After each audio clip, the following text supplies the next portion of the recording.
I watched through my office window as the tow truck backed up to my 120-foot yacht, and my coffee mug froze halfway to my lips. This couldn't be happening. Not here. Not at my own marina.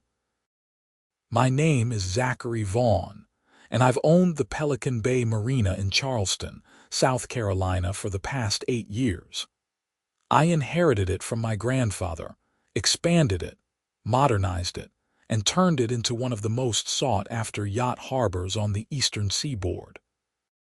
The property spans 14 acres of prime waterfront real estate, with 68 slips, a full-service boatyard, and a luxury clubhouse that overlooks the Ashley River.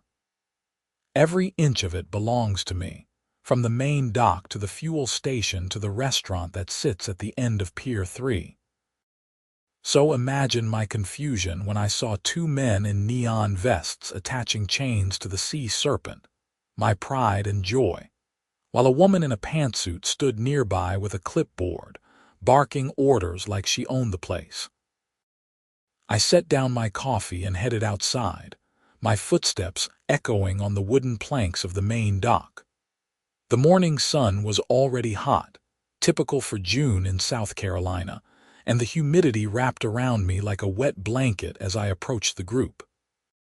"Excuse me," I called out, my voice calm but firm. "What exactly do you think you're doing with my yacht?" The woman turned to face me, and I immediately recognized the look. I'd seen it 1,000 times before on 1,000 different faces. The pursed lips, the narrowed eyes, the chin tilted up just slightly too high. She was probably in her late 40s, with blonde hair cut into that specific style that seemed to be issued as standard equipment to women who spent their free time making other people miserable. Her pantsuit was beige, her heels were sensible, and her name tag read Brenda Hutchinson, HOA President, Magnolia Estates. "Are you the owner of this vessel?" she asked, her voice dripping with the kind of condescension that made my teeth ache. "I am. And you're towing it why exactly?" She consulted her clipboard with theatrical precision.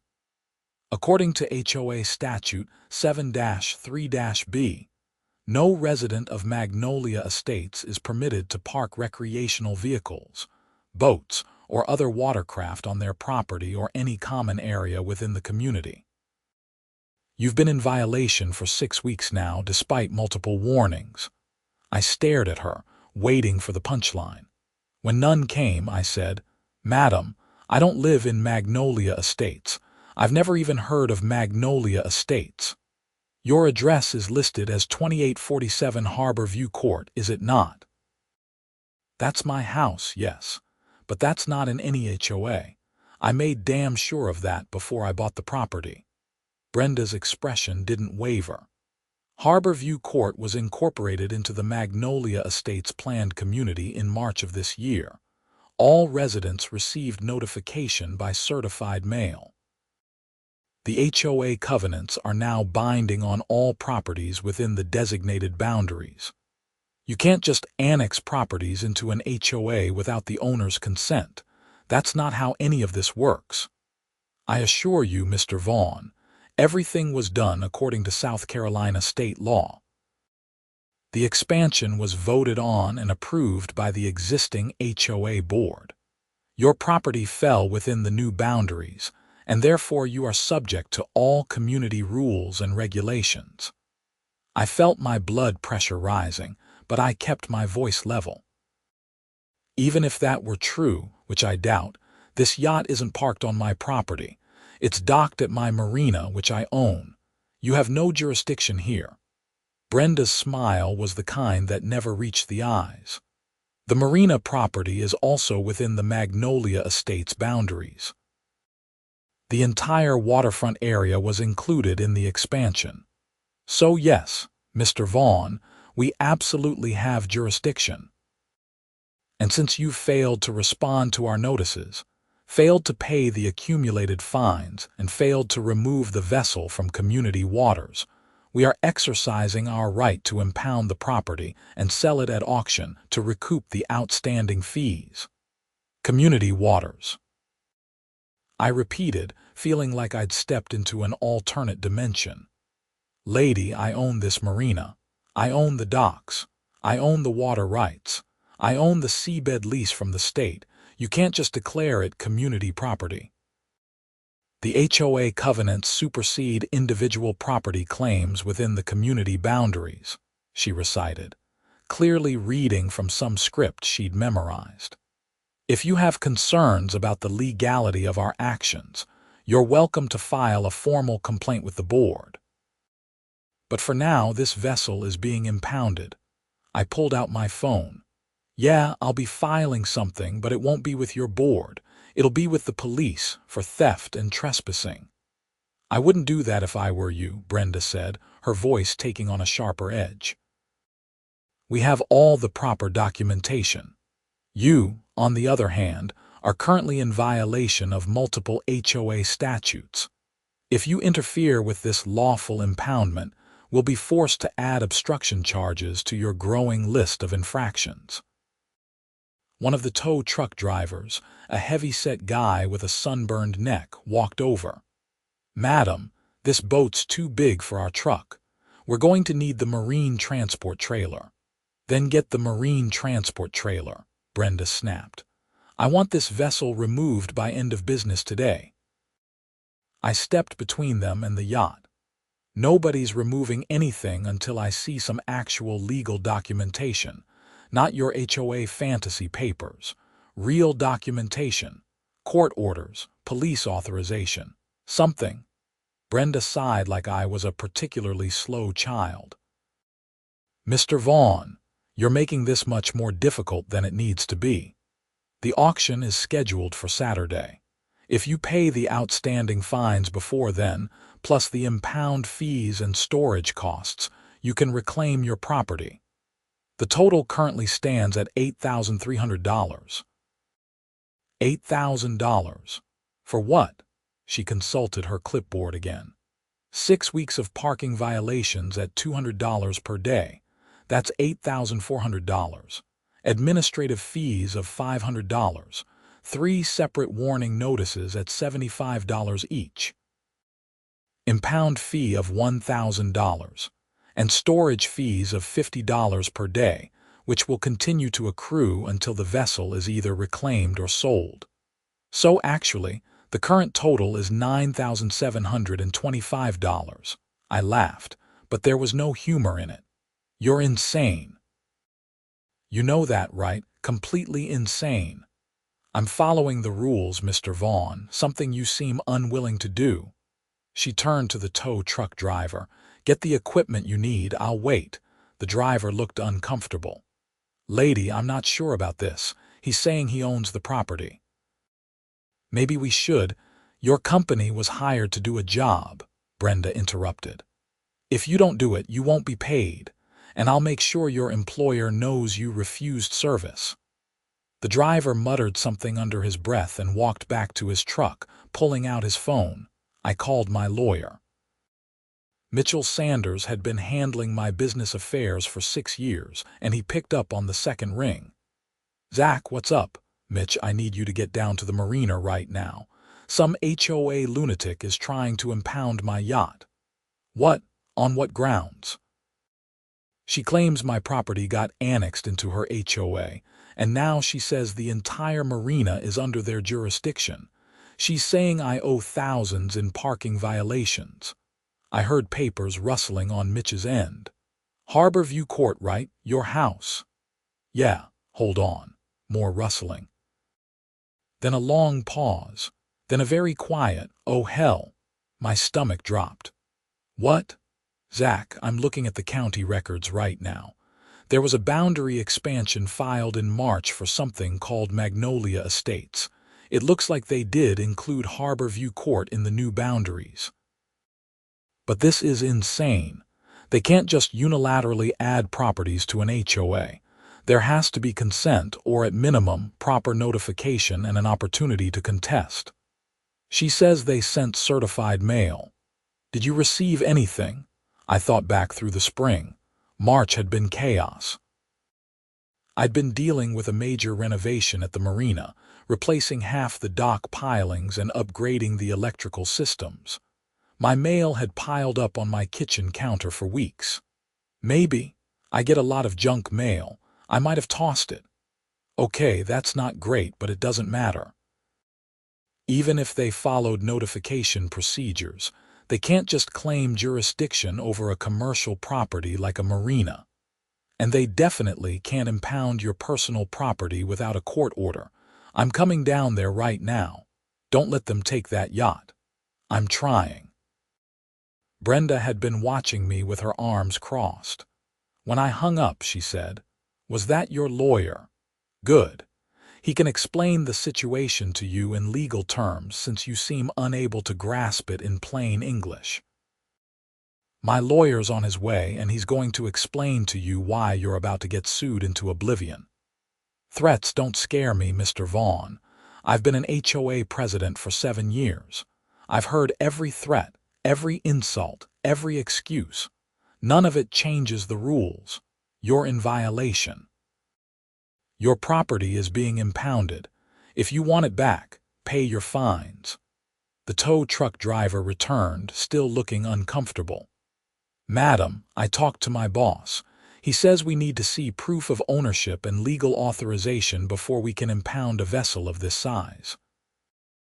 There are maritime laws and your boss can discuss it with me directly," Brenda said, snatching the phone from the driver's hand. She walked a few feet away, her voice rising as she argued with whoever was on the other end.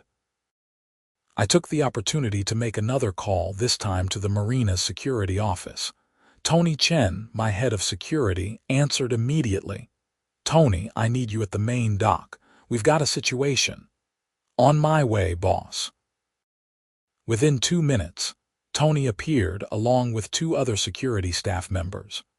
Tony was former military, a Marine who'd served 3 tours before settling in Charleston. He was compact, muscular, and had the kind of calm competence that made people think twice before causing trouble. "What's going on?" he asked, eyeing Brenda and the tow truck. "That woman claims the HOA owns the marina and she's impounding my yacht." Tony's expression didn't change, but his eyes went hard. "The HOA owns the marina. That's her story. Want me to escort them off the property?" "Not yet. My lawyer's coming, but I want them watched. Nobody touches that yacht." "You got it." Tony positioned himself between the tow truck and the Sea Serpent, arms crossed, while the other 2 security guards flanked him. The tow truck driver took one look at them and suddenly became very interested in his phone.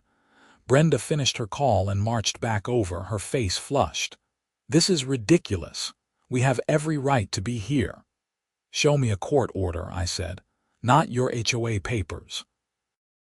"A real court order signed by a judge authorizing the seizure of my property." "We don't need a court order. The HOA covenants give us the authority to enforce community rules." "Not on property you don't own. And you don't own this marina. I do. Every square foot of it.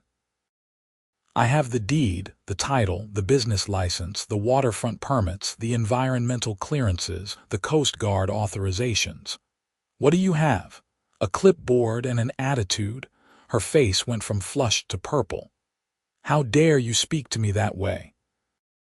"I am the president of the Magnolia Estates Home Owners Association. I deserve respect." "Respect is earned, lady. And right now, you're trespassing on my property, threatening to steal my boat and claiming authority you don't have.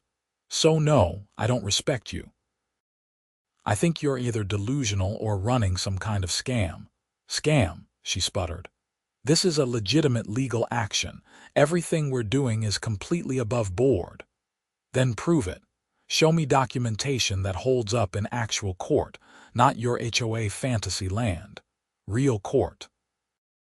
Mitchell arrived before Brenda could respond, parking his BMW in the marina lot and jogging over in his suit and tie. He was a good lawyer, sharp and aggressive when he needed to be, and right now he looked ready to draw blood. "Miss Hutchinson," he said, not bothering with pleasantries. I'm Mitchell Sanders, Mr. Vaughn's attorney. I understand you're attempting to impound his property. We're not attempting anything, Brenda said, regaining some of her composure. We are impounding property that's in violation of HOA regulations. On what legal authority? The Magnolia Estates covenants, which are binding on all property owners within the community boundaries. Mitchell pulled out his tablet and scrolled through something. I've reviewed the boundary expansion filing. Even assuming it was properly executed, which I doubt, an HOA covenant cannot override property rights or authorize the seizure of personal property without due process. You're not law enforcement. You're not a court. You're a voluntary association with no authority beyond the specific powers granted by your members. The covenants give us enforcement powers, Brenda insisted. Within reason and within the law, you can fine people, you can file liens, you can take someone to court. You cannot unilaterally seize property. That's theft, Miss Hutchinson. It's impoundment, not theft. Call it whatever you want. Without a court order, you have no legal right to touch that yacht.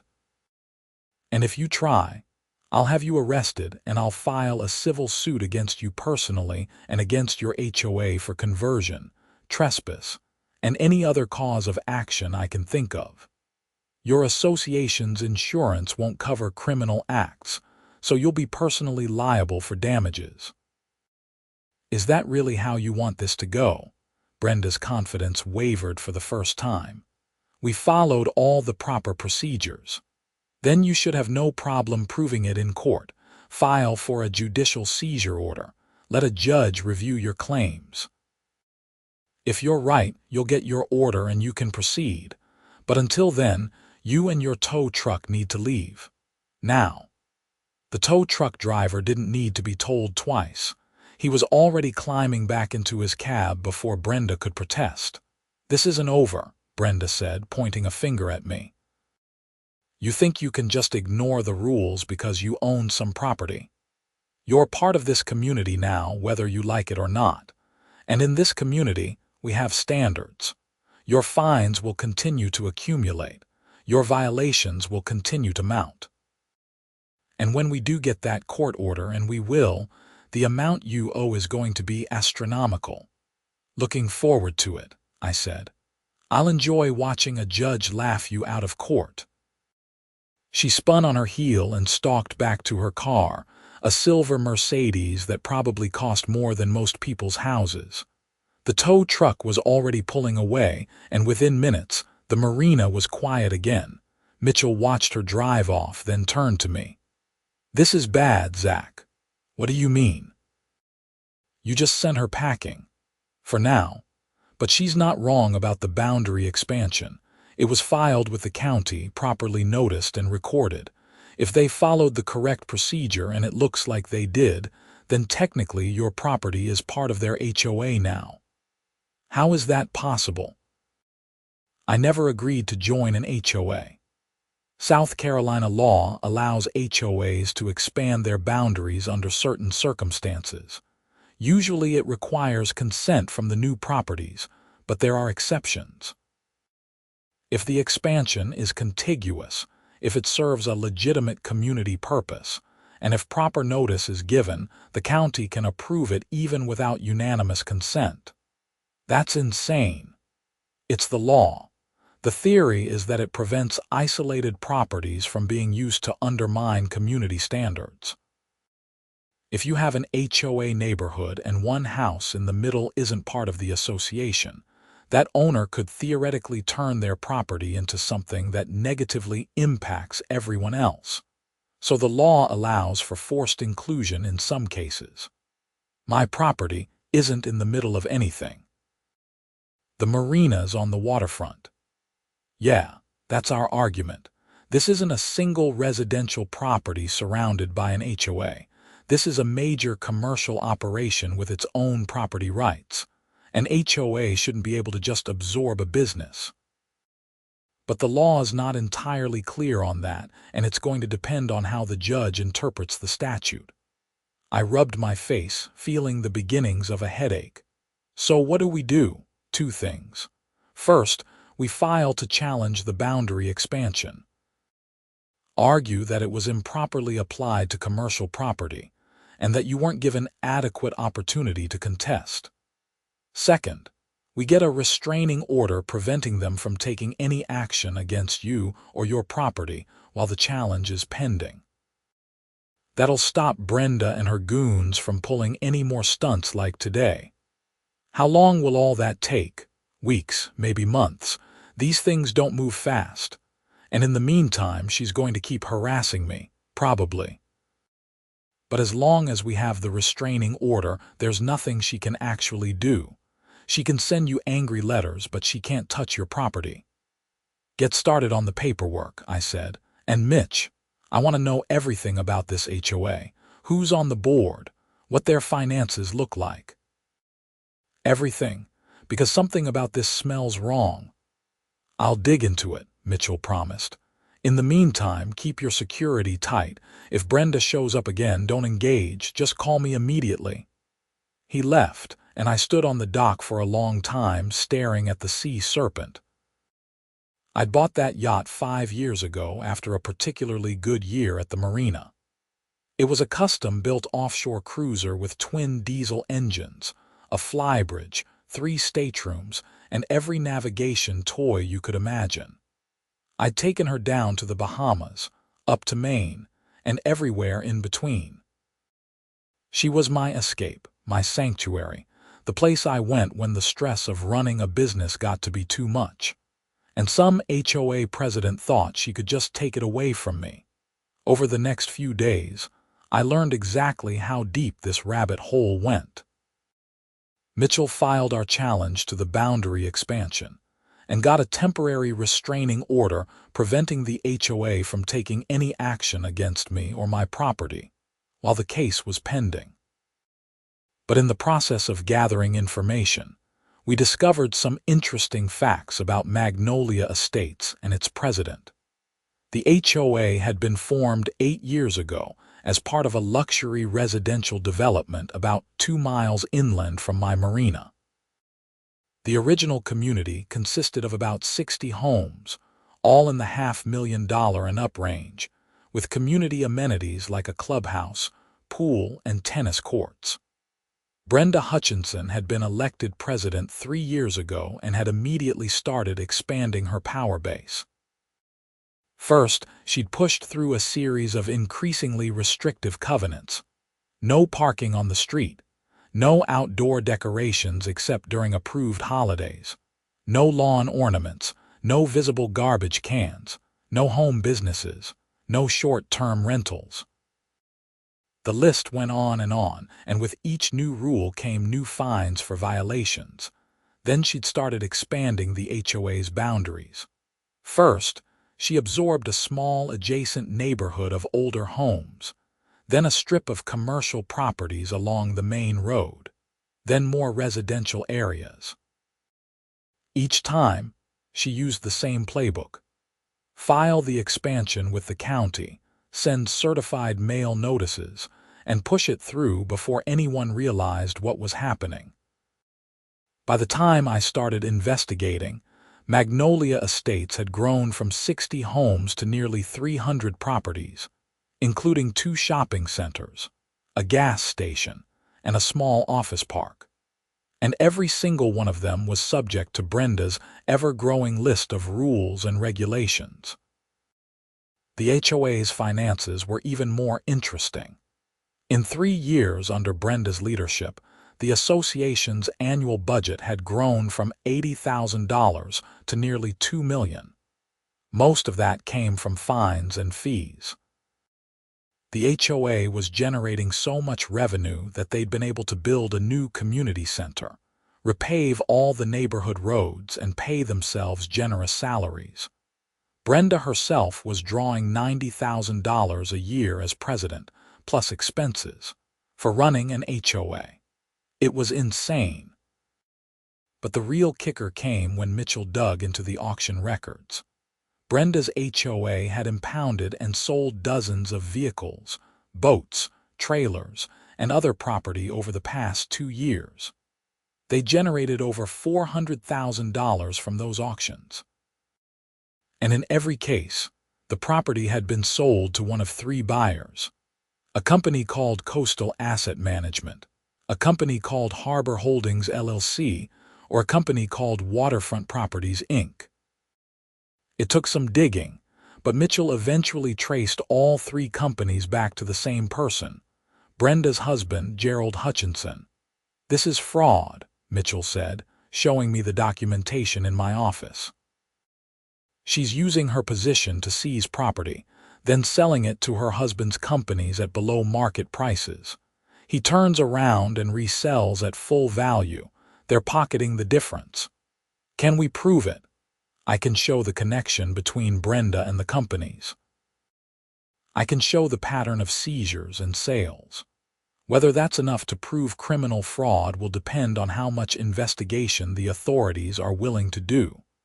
But for our purposes, it's more than enough to show that this HOA is corrupt and that the boundary expansion was done in bad faith. So we take it to the judge. And if the judge doesn't act fast enough, we might need to take it to the police too." The hearing on our challenge to the boundary expansion was scheduled for 3 weeks out. In the meantime, Brenda seemed to have gotten the message and stayed away from the marina. But she didn't stay quiet. She sent me a new violation notice every single day. My yacht was too tall. My yacht was too wide. My yacht was the wrong color. My yacht's engine made too much noise. My yacht was blocking someone's view. Each notice came with a fine, typically between $100 and $500. By the end of the 2nd week, her imaginary total of what I supposedly owed was over $40,000. I ignored all of it, as Mitchell advised. But I also started documenting everything. Photos of the yacht, properly docked in its assigned slip at my marina, copies of all my ownership documents, testimony from my staff about Brenda's attempted theft. I was building a case, and I wanted it to be airtight. The break came on a Thursday afternoon, 2 days before our scheduled hearing. Tony came into my office with a concerned look on his face. "Boss, you need to see this." He handed me his phone, which showed the live feed from one of our security cameras. The camera covered the parking lot, and in the frame I could see Brenda's Mercedes parked near the marina entrance. But Brenda wasn't in the car. She was walking around the lot with a clipboard, taking photos of vehicles and writing down license plate numbers. "How long has she been out there?" "About 20 minutes. She's photographed every car in the lot." I watched as Brenda methodically worked her way through the parking area, pausing to take detailed notes about each vehicle.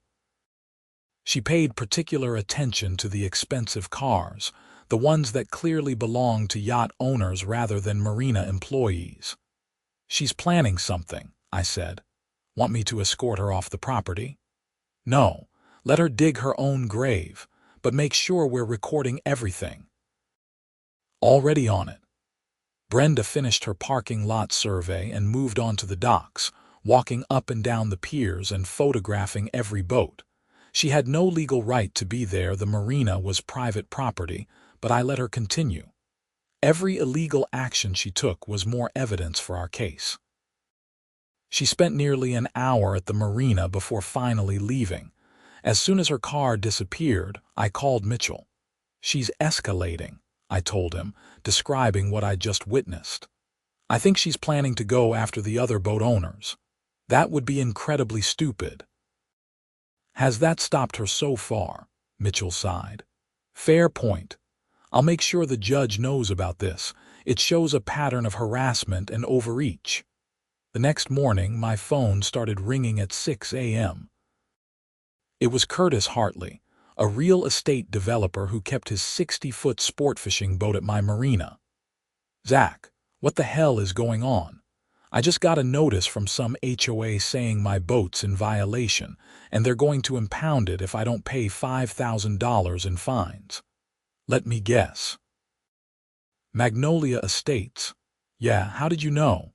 Because I got the same treatment, don't pay anything. It's a scam, talk to your lawyer. Over the next hour, I got 6 more calls from boat owners, all with the same story. Brenda had sent violation notices to everyone who docked at my marina, claiming they were all in violation of HOA rules and demanding thousands of dollars in fines. I called an emergency meeting at the Marina clubhouse that evening. Nearly 40 boat owners showed up, all of them angry and confused. I explained the situation as clearly as I could. The HOA had illegally expanded its boundaries to include the marina, and now they were trying to shake down everyone who docked there. "Can they do this?" asked Patricia Fernandez, a retired doctor who kept a beautiful sailboat in Slip 23. "Not legally," I said. "My lawyers filed a challenge and we have a hearing tomorrow, but in the meantime, don't pay anything. Don't respond to their notices. Just document everything and wait for the court to sort it out. What if they try to impound our boats? They won't. I've got security watching the marina 24/7. Nobody's taking anything." A man in the back raised his hand. His name was Robert Keller, and he owned a marine supply company in addition to his yacht. "Has anyone looked into who's behind this? Because I've seen this kind of scam before. Someone manufactures a crisis, impounds property, and sells it through a shell company they control. It's textbook asset stripping." "Way ahead of you," I said, and I explained what Mitchell had found about Brenda's husband and his companies. The room erupted. People were angry now, and not just at being shaken down. They were angry at the corruption, at the abuse of power, at someone thinking they could get away with this. "We should go to the police," someone said. "We will if we have to," I said, "but let's see what the judge says first. If the court rules in our favor and throws out the boundary expansion, this whole thing collapses. If not, then we escalate." The next morning, Mitchell and I arrived at the Charleston County Courthouse an hour early. The hearing was scheduled for 10 a.m. in front of Judge Catherine Morrison, a no-nonsense jurist who'd been on the bench for 15 years. Mitchell had told me she was fair but strict, and she didn't tolerate games in her courtroom.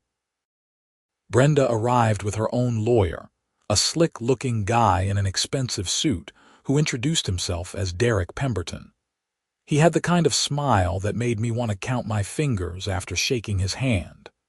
We filed into the courtroom, and Judge Morrison took the bench promptly at 10. She was in her early 60s, with gray hair pulled back in a bun and reading glasses perched on her nose. She reviewed the case file for a moment, then looked up at both sides. "This is a challenge to a homeowners association boundary expansion, correct?" "Yes, Your Honor," Mitchell said. "And Mr. Vaughn, you're arguing that your property was improperly included in the expansion?" "Yes, Your Honor. My property is a commercial marina, not a residential property. The statute allowing HOA boundary expansions is intended for residential neighborhoods, not for commercial operations. Additionally, the HOA has been attempting to seize my personal property without due process." Judge Morrison turned to Pemberton. "Counselor, your response." "Your Honor, the boundary expansion was properly filed and recorded according to South Carolina law. Mr. Vaughn received notice by certified mail and had an opportunity to contest the expansion. He failed to do so within the required time frame. The expansion is therefore valid, and Mr. Vaughn's property is subject to HOA covenants like any other property in the community." "What about the commercial nature of the property?" "The statute doesn't distinguish between residential and commercial property, Your Honor. It simply refers to real property within the expanded boundaries. Mr. Vaughn's marina falls within those boundaries, so it's included." Judge Morrison made a note. "And the seizure of personal property." The HOA has the right to enforce its covenants, including the impoundment of property that violates those covenants. We're not seeking to seize Mr. Vaughn's property permanently, merely to hold it until he complies with community rules and pays his fines. Have you obtained a court order authorizing such seizure? Pemberton hesitated. Not yet, Your Honor.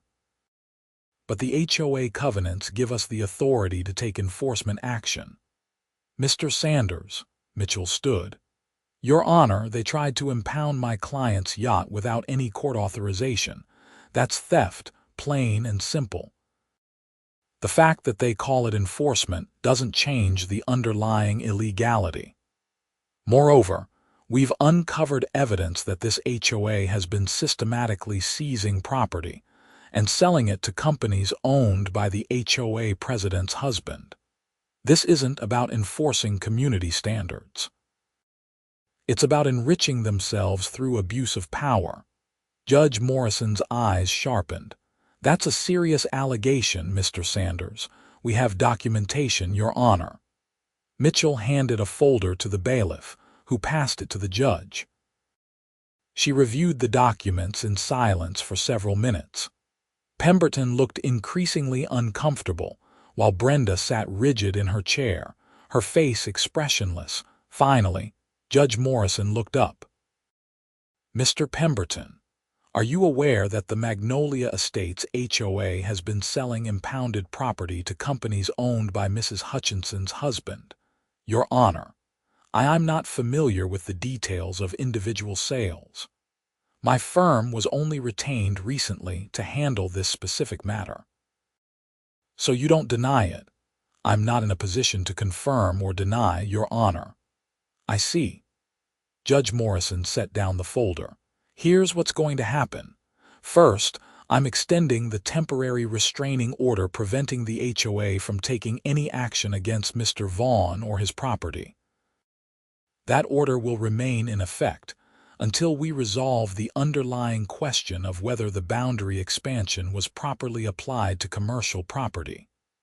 Second, I'm ordering discovery. Mr. Sanders, you'll provide a detailed list of documents you want from the HOA, and Mr. Pemberton, your client will comply fully and promptly. Third, I want both parties back here in 30 days for a full evidentiary hearing. And fourth, I'm referring the matter of the HOA's auction practices to the Charleston County District Attorney's Office for investigation. If there's fraud happening here, it needs to be investigated properly. Brenda's face went pale. Pemberton tried to object, but Judge Morrison cut him off. This hearing is adjourned. Bailiff, please contact the DA's office and have them send someone over to collect these documents.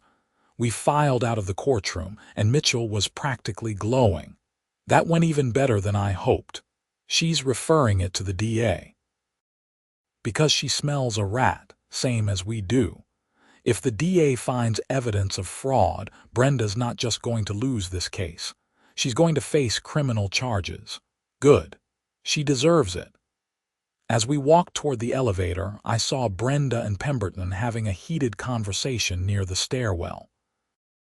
Brenda was gesturing wildly, her face red, while Pemberton tried to calm her down. I couldn't hear what they were saying, but I could guess. Pemberton was probably telling her how badly she'd just screwed up. Over the next 2 weeks, Mitchell filed extensive discovery requests, demanding every document related to the HOA's operations, finances, and auction sales. Pemberton tried to fight it, claiming much of the information was privileged or irrelevant, but Judge Morrison wasn't having it. She ordered the HOA to produce everything Mitchell had asked for. The documents that came back were damning. Not only had Brenda's husband purchased nearly every piece of property the HOA had impounded, but the sale prices were consistently 30 to 50% below market value. The HOA would seize a boat worth $20,000 and sell it to one of Gerald Hutchinson's companies for $12,000. He'd then resell it privately for 18 or 19,000, pocketing the difference. Over 2 years, he'd made over $200,000 this way. Even worse, the documentation showed that many of the violations that led to seizures were fabricated.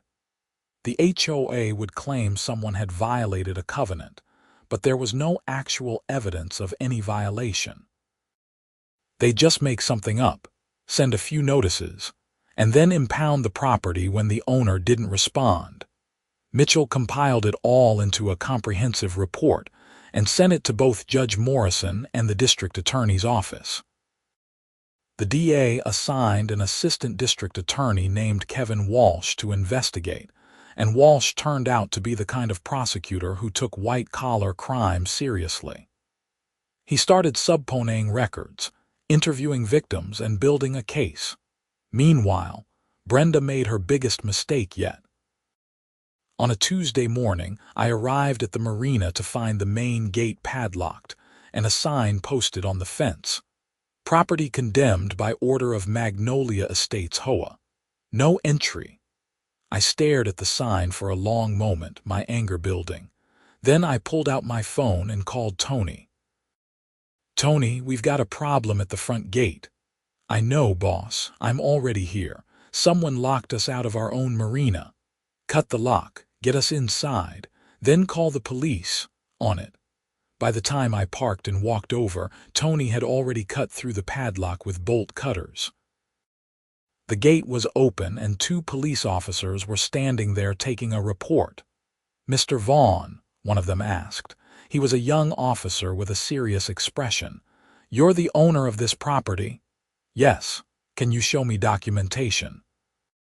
I pulled up the property deed on my phone, showing him the official county records. He examined it carefully, then nodded. "Okay, so whoever locked this gate was trespassing and interfering with your business." "That would be the Magnolia Estates HOA. Same people who tried to steal my yacht a few weeks ago." The officer's expression darkened. "I heard about that case. My sergeant mentioned it, so they're escalating. Looks like it. You want to press charges?" "Absolutely." The officer took detailed notes and photos of the padlock and sign. "We'll follow up with the HOA. If we can prove who placed the lock, we'll charge them with trespassing and possibly criminal mischief." He was filing his report when a car pulled up and Brenda got out, her face twisted in fury. "What are you doing?" she demanded. "That gate was locked for safety reasons. The property is condemned." The officer turned to her. "Madam, are you the one who locked this gate?" "Yes. This property is in violation of multiple safety codes and HOA regulations. As president of the Magnolia Estates HOA, I have the authority to, madam. You just admitted to trespassing on private property and interfering with a business operation. I need to see some ID." Brenda's mouth opened and closed like a fish.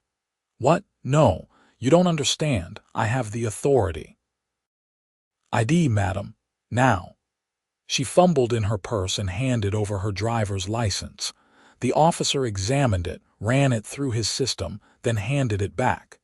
"Mrs. Hutchinson, I'm citing you for criminal trespass.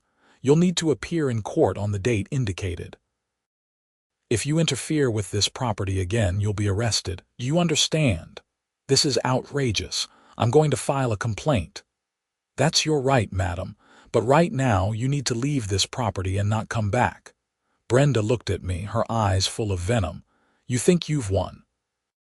"You haven't won anything.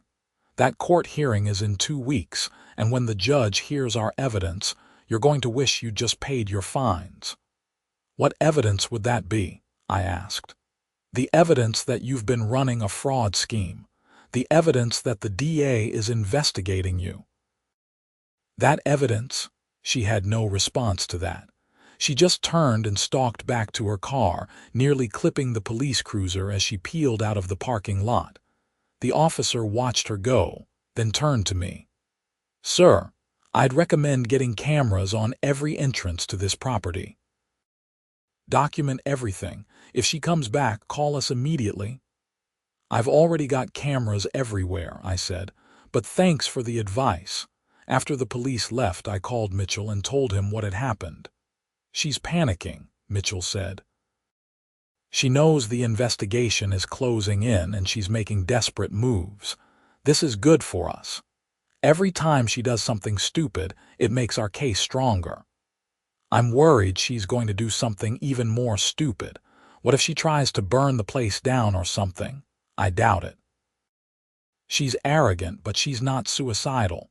Still, keep your security tight. We're almost through this." The evidentiary hearing 2 weeks later was a completely different affair from the first appearance. This time, the courtroom was packed with boat owners, HOA victims, and media. Word had gotten out about the investigation, and the story had caught fire on local news. "HOA president accused of fraud scheme" was a headline that sold itself. Judge Morrison looked out at the crowded courtroom and frowned. "This is still a civil proceeding, people, not a circus. I'll have order in my courtroom or I'll clear it." "Understood." Everyone nodded and settled down. Mitchell presented our case methodically. He showed that the boundary expansion was improper because it included commercial property without proper justification. He showed that the HOA had attempted to seize property without legal authority. And most importantly, he showed the pattern of fraudulent seizures and sales to Brenda's husband's companies. He called witnesses: boat owners who'd been targeted by fake violations, business owners who'd been forced to pay thousands in bogus fines, even a former HOA board member who testified that Brenda had pushed through the boundary expansion over the objections of other board members. Pemberton tried to fight back, but he didn't have much to work with. He argued that the boundary expansion followed the letter of the law, which was technically true. He argued that the HOA had the right to enforce its covenants, which was also technically true. But he couldn't explain away the evidence of fraud. He couldn't explain why Gerald Hutchinson's companies had purchased every single impounded item. He couldn't explain the below-market sale prices. When it was Brenda's turn to testify, Mitchell tore her apart. He asked her about the auction sales, about her husband's companies, about the financial records. She tried to claim ignorance, saying she wasn't involved in the day-to-day operations of the auction process. But Mitchell produced emails she'd sent explicitly directing that impounded property be sold to her husband's companies. "Mrs. Hutchinson, this email from you to the HOA treasurer says," and I quote, "make sure the yacht from slip 15 goes to Coastal Asset Management. Gerald's already lined up a buyer. How is that not directing the sale to your husband's company?" I was simply trying to ensure the property was disposed of efficiently, by selling it to your husband at below-market prices so he could resell it at a profit. That's not what was happening. Then what was happening, Mrs. Hutchinson? Because from where I'm sitting, it looks like you were using your position to seize property and funnel it to your husband for personal profit. I resent that accusation. You can resent it all you want, but the evidence speaks for itself. Judge Morrison had heard enough. "Mrs. Hutchinson, I'm going to ask you a direct question, and I want a direct answer. Did you knowingly direct the sale of impounded property to companies owned by your husband?" Brenda's face was pale. The treasurer handled all the auction arrangements." "I didn't personally. That's not what I asked. Did you or did you not direct sales to your husband's companies?" A long pause. Then, quietly, "Yes." The courtroom erupted.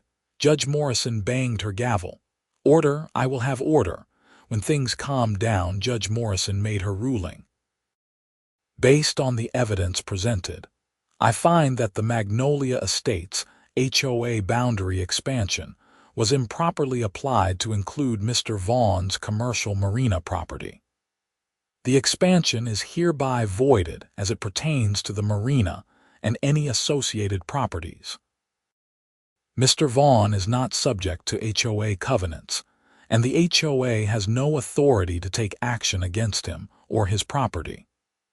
Furthermore, I find that the HOA engaged in a pattern of improper seizures and sales that may constitute fraud.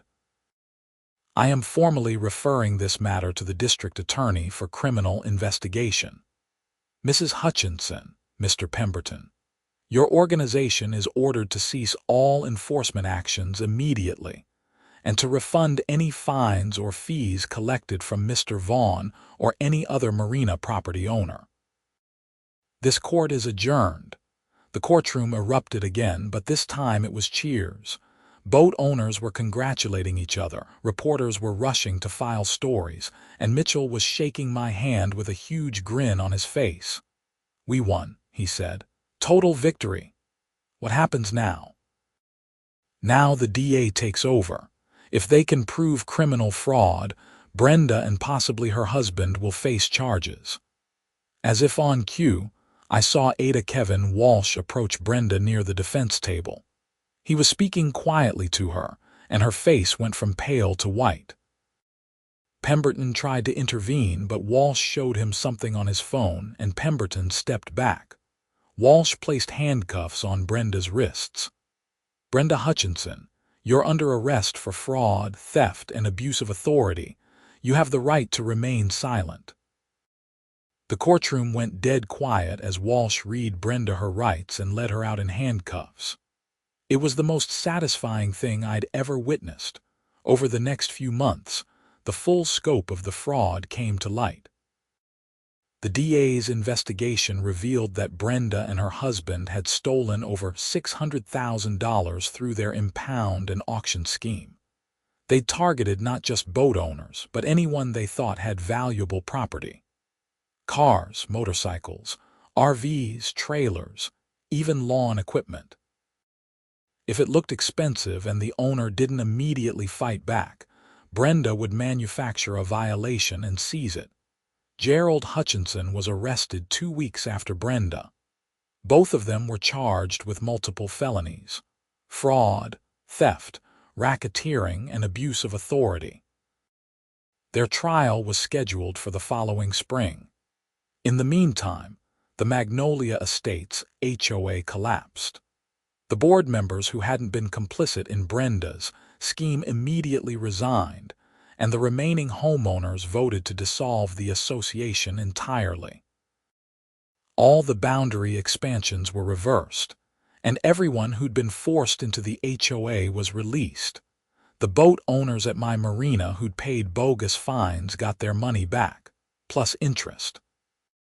The other victims of Brenda's scheme filed a class action lawsuit against her, Gerald, and the HOA's insurance company. That case was still pending, but the lawyer handling it told me they were looking at a multi-million-dollar settlement. As for me, I got my piece back.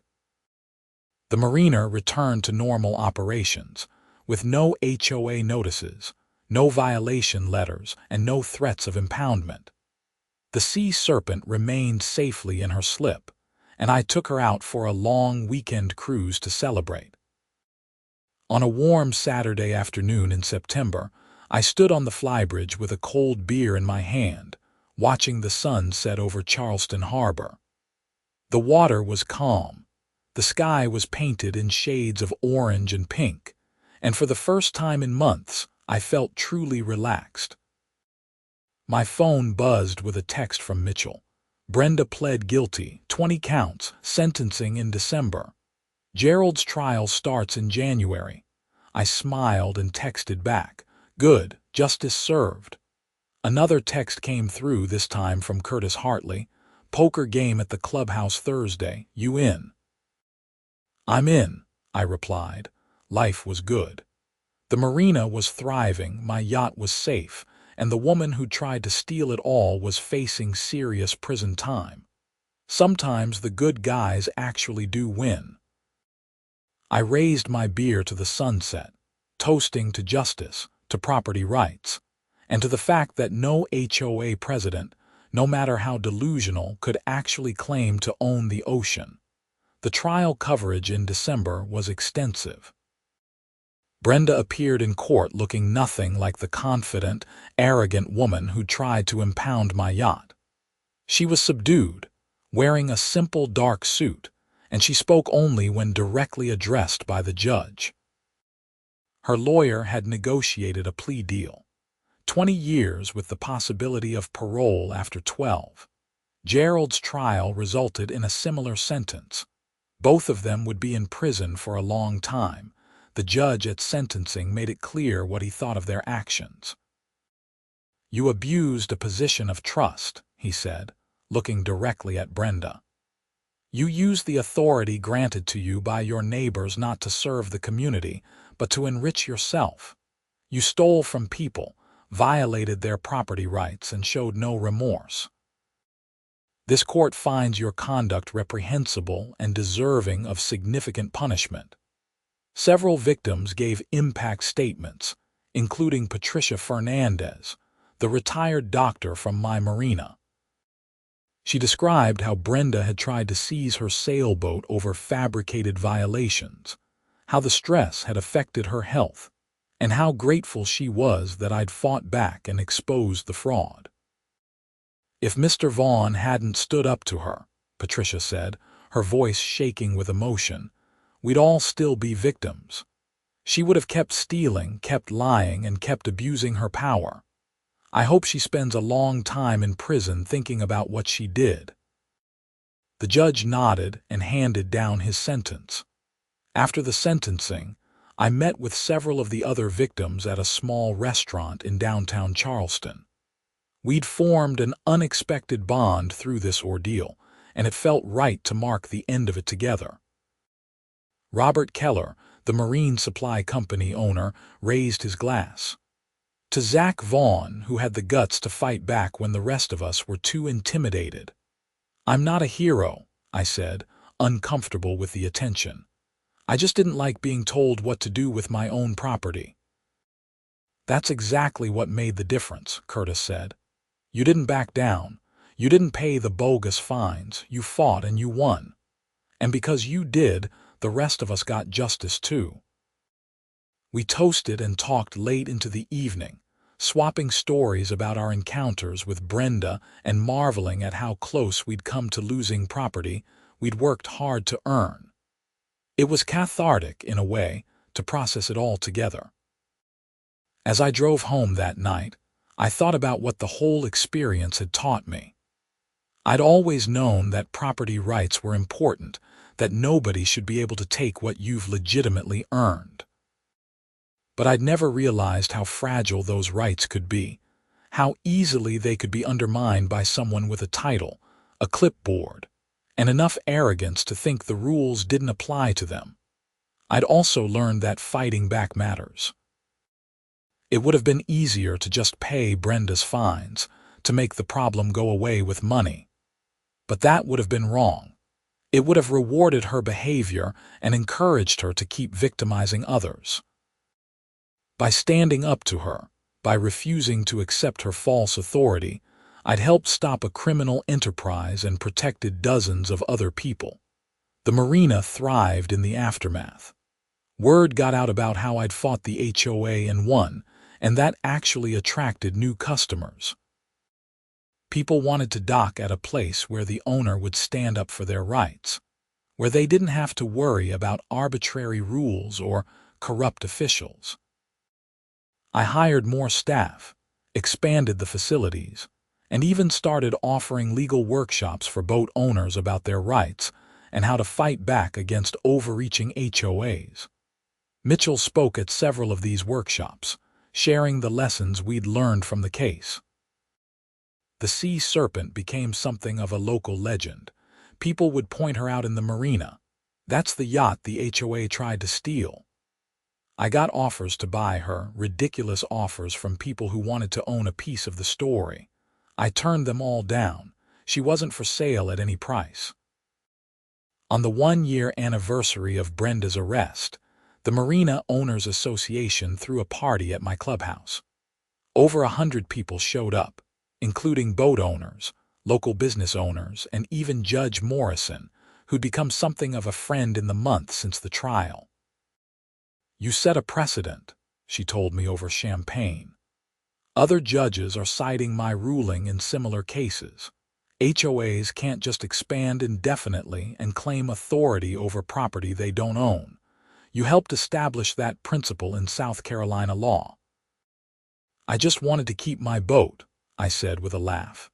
"And in doing so, you protected property rights for everyone. That's nothing to minimize." As the party wound down and guests began to leave, I found myself back on the dock where this had all started, standing in front of the Sea Serpent. The evening was cool, with a gentle breeze coming off the water. The yacht gleamed in the dock lights, beautiful and untouched, exactly where she belonged. Tony Chen walked up beside me, hands in his pockets. "Hell of a year, boss." That it was. "You ever think about what would have happened if you just paid the fines?" "Sometimes. But I know what would have happened. Brenda would have kept going.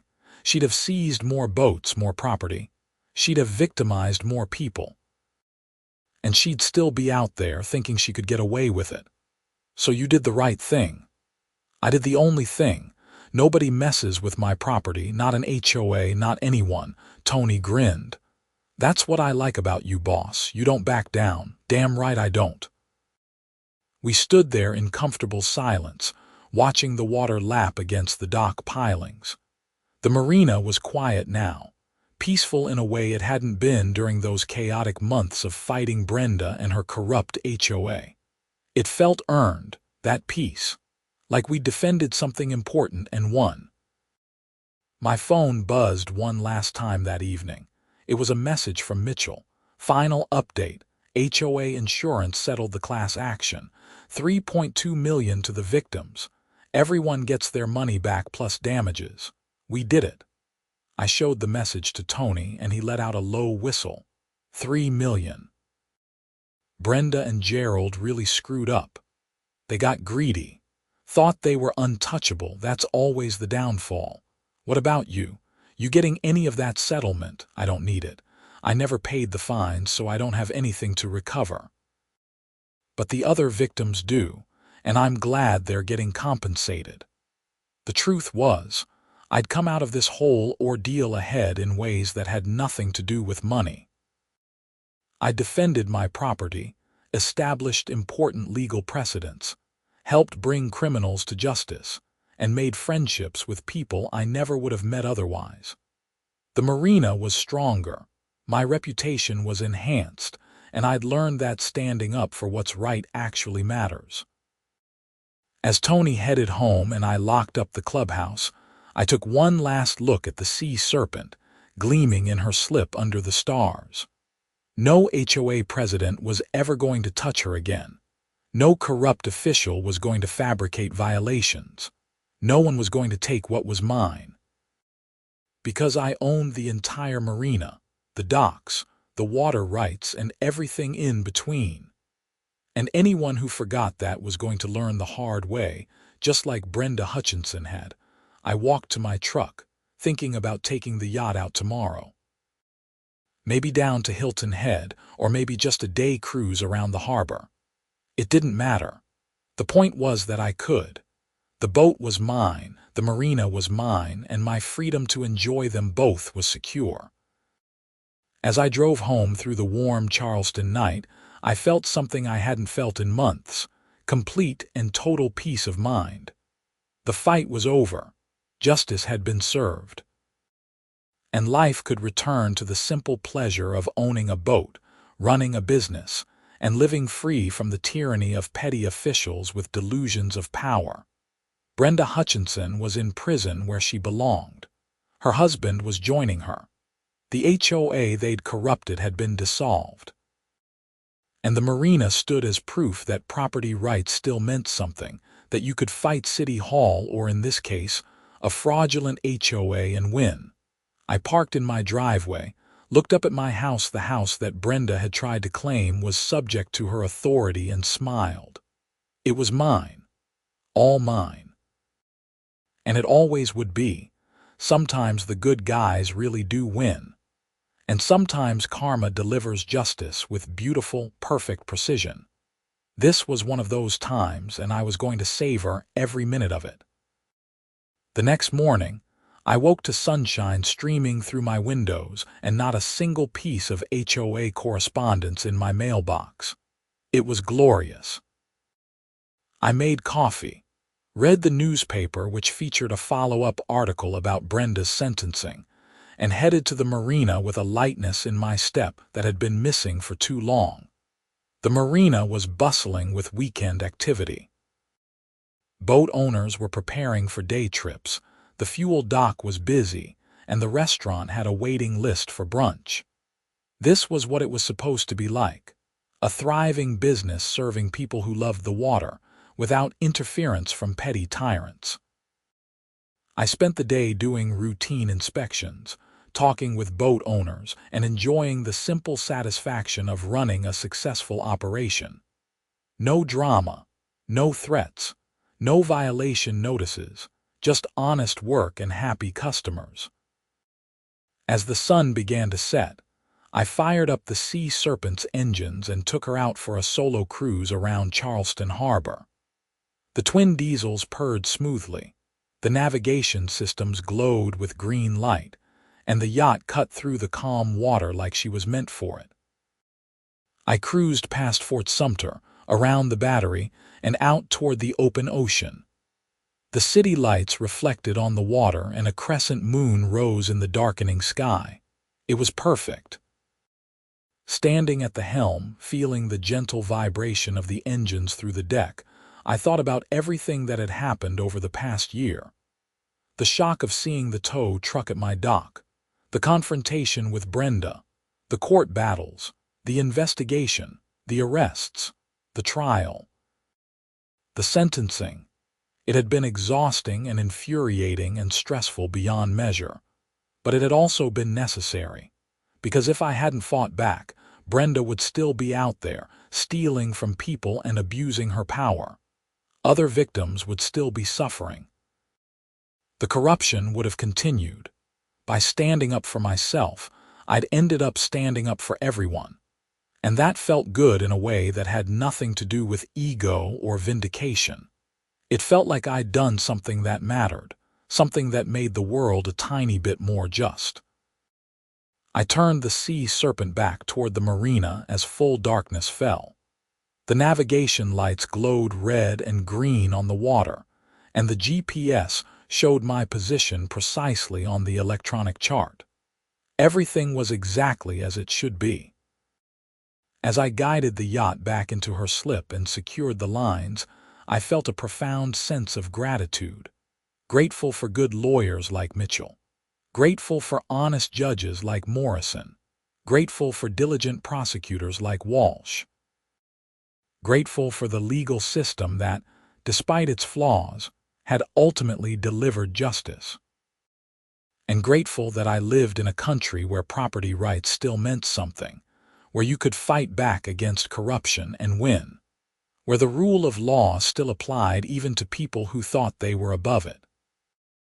Brenda Hutchinson had learned the hard way that America isn't a place where petty tyrants get to do whatever they want. There are limits.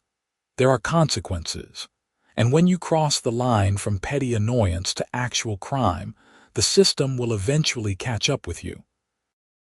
I locked up the yacht and walked back to my truck, my footsteps echoing on the wooden dock. The Marina was quiet now, peaceful in the way that only a harbor at night can be. Boats rocked gently at their moorings. Halyards clinked against masts. Water lapped at the pilings. This was my kingdom. Not because I was a tyrant like Brenda, but because I'd built it honestly, maintained it carefully, and defended it fiercely when necessary. Every boat owner here knew they could trust me to protect their interests. Every employee knew I'd stand up for them. Every customer knew they were getting fair treatment. That was the difference between me and Brenda. She'd seen her HOA position as a chance to dominate and exploit. I saw my Marina ownership as a responsibility to serve and protect. She'd used her authority to take from people. I used mine to create value for people. The irony wasn't lost on me. Brenda had tried to take my yacht and my marina, thinking she had the power to do so. Instead, she'd lost everything: her freedom, her reputation, her future. Meanwhile, I still had my yacht, my marina, and my integrity. Justice, it turned out, wasn't just a concept. Sometimes it was real and tangible and deeply satisfying. As I drove home for the final time in this story, I thought about the lessons I'd learned. Stand up for yourself. Fight for what's right. Don't let bullies win. Document everything. Get good lawyers. Trust the system but verify everything. And most importantly, never let anyone tell you they own something when they don't. Brenda Hutchinson had tried to claim she owned my marina, my docks, and my yacht. She'd been wrong on every count. And now she was paying the price for that arrogance. I pulled into my driveway, cut the engine, and sat in the quiet darkness for a moment. My house stood before me, solid and secure, truly mine in every sense of the word. No HOA could touch it. No corrupt official could claim authority over it. It was mine, free and clear. And that was exactly how it should be. I went inside, poured myself a bourbon, and settled into my favorite chair. The house was quiet, the neighborhood was peaceful, and my life was back to normal. The nightmare was over. Justice had prevailed. And I could finally relax, knowing that I'd fought the good fight and won. Tomorrow I'd go back to running my marina, serving my customers, and enjoying my yacht. But tonight, I just wanted to sit in my own home, drink my own bourbon, and savor the simple pleasure of being free from the tyranny of HOA overreach. Brenda Hutchinson had learned an important lesson, though it had cost her everything. You can't just take what doesn't belong to you. You can't abuse power without consequences. And you definitely can't mess with a man's yacht when he owns the entire marina and the docks. Some lessons are expensive. Brenda's had cost her 20 years in prison and everything she'd spent her life building. But maybe, just maybe, it would serve as a warning to other would-be tyrants in HOA boards across the country. Property rights matter. Due process matters. The rule of law matters. And people who forget those truths tend to end up exactly where Brenda ended up, behind bars, with nothing but regrets and the ruins of their own corruption. As for me, I had my marina, my yacht, my freedom, and my peace of mind. And that was worth more than all the money in the world. The story was over. Justice was served. And life finally was exactly as it should be.